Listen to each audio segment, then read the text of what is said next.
آئیے اب اس سورہ کو آسان طریقے سے سمجھتے ہیں۔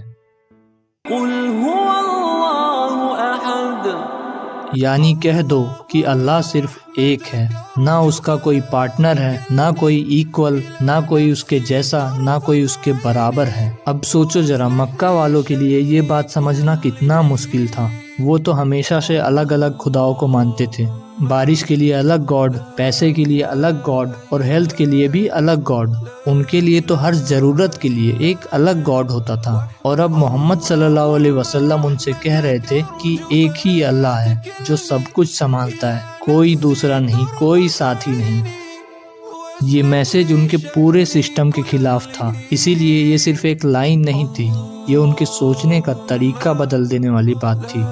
اللہ الصمد، مطلب وہ ایٹرنل ہے، ایبسولوٹ ہے، یعنی اللہ ہی ہے وہ جس کے اوپر سب کچھ ڈیپینڈ کرتا ہے، لیکن وہ خود کسی پر ڈیپینڈ نہیں کرتا۔ وہ سب کچھ دیتا ہے لیکن کبھی مانگتا نہیں، وہ سب کو سنبھالتا ہے لیکن اسے کوئی سنبھالنے والا نہیں ہے۔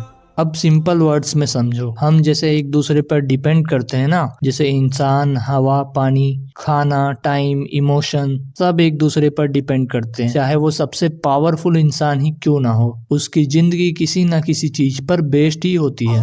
لیکن اللہ سبحانہ و تعالیٰ وہ سب سے الگ ہے، نہ اسے کسی چیز کی ضرورت ہے، نہ وہ کسی کا محتاج ہے، اسی لیے اسے الصمد کہا گیا ہے۔ وہ بالکل بے نیاز ہے، سب کچھ اسی سے چل رہا ہے لیکن وہ خود کسی سے نہیں چل رہا۔ اور تھرڈ آیت میں اللہ تعالیٰ کہتے ہیں نا، لم یلد ولم یولد، یہ آیت صرف قریش کے لیے نہیں تھی، یہ ہر جنریشن کے لیے ہے، ان کے لیے بھی جو آج بھی کہتے ہیں God came as a human, God has a son. تو اللہ نے اس ایک لائن میں کہہ دیا کہ میں کسی سے پیدا نہیں ہوا اور کوئی مجھ سے پیدا نہیں ہوا۔ اللہ تو وہ ہے جو ہمیشہ تھا اور ہمیشہ رہے گا۔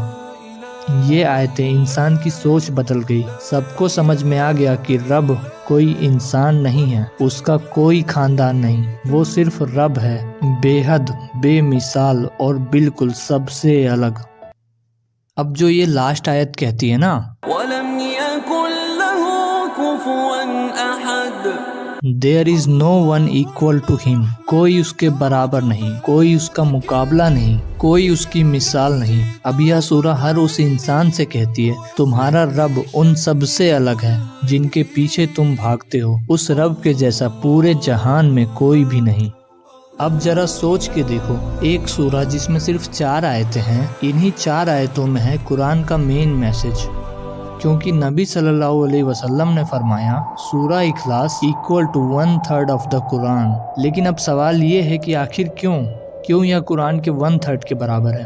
تو وہ اسی لیے نا کیونکہ قرآن کے 3 میجر تھیمز ہیں۔ پہلا توحید یعنی ونس آف گاڈ، اور دوسرا رسالت یعنی پروفیٹ ہوڈ، تیسرا آخرت یعنی آفٹر لائف۔ تو سورہ اخلاص جو ہے نا وہ پورا پہلا تھیم ڈیفائن کرتی ہے، توحید۔ تو اب اس کا مطلب یہ نہیں ہے کہ ہم باقی قرآن کو پڑھے ہی نہ، بلکہ اس کا مطلب یہ ہے کہ ہمیں اس سورہ اخلاص کو پڑھنے پر قرآن کے 1/3 برابر برکتیں ملیں گی۔ اب سورہ اخلاص میں اللہ تعالیٰ اپنا خود تعارف کرا رہے ہیں کہ آخر میں کون ہوں، وہ نہیں جو انسان سمجھ رہا ہو، بلکہ رب خود کہہ رہا ہے میں ہی ہوں جو سب کچھ چلا رہا ہوں۔ اب یہ سورہ نا ان سب بلیف کا انکار کرتی ہے جو اللہ کو اس کی کریشن کے جیسا سمجھتے ہیں، نہ وہ کسی مورتی کے جیسا ہے، نہ وہ کسی شکل میں ہے، وہ صرف احد ہے، بس ایک اور صرف ایک۔ احد کا مطلب ہوتا ہے جو کبھی ڈیوائیڈ نہیں ہوتا، جو نہ 2 ہو سکتا ہے نہ حصوں میں بانٹا جا سکتا ہے۔